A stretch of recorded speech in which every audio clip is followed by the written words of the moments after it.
भक्ति गीत आप सुनिए। रोमांटिक सॉन्ग तो बहुत सुनाया आप सबको। माँ विंध्यवासिनी से भक्त कहता है क्या? भवनवा चली अइहा हे मोरी मैया, भवनवा चली अइहा हे मोरी मैया, भवनवा चली अइहा हे मोरी मैया, भवनवा चली अइहा हे मोरी मैया, भवनवा चली अइहा हे मोरी मैया।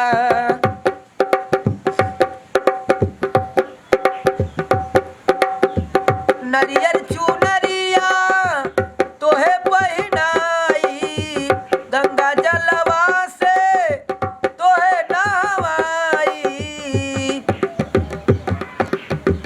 तोहर लगाई बुयासनवा, भवनवा चली अइहा हे मोरी मैया, भवनवा चली अइहा हे मोरी मैया।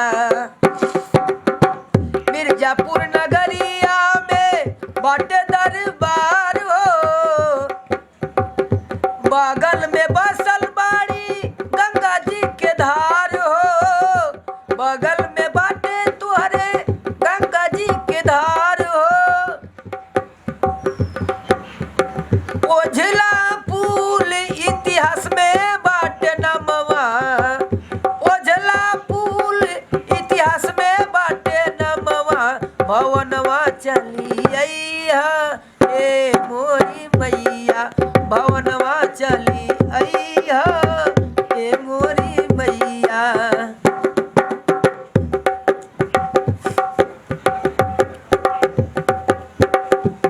तोहरे चरनिया के हमें बाटे आस हो, बाटे आस मैया करीला विश्वास हो, बाटे आस मैया करीला विश्वास हो, करीला विश्वास हो। रसिया राहुल के, रसिया राहुल के अब ही बचपनवा, भवनवा चली अइहा हे मोरी मैया, भवनवा चली अइहा हे मोरी मैया, भवनवा चली अइहा हे मोरी मैया। गीत अच्छा लगी हमार तो लाइक सब्सक्राइब कमेंट जरूर कीजिएगा। धन्यवाद।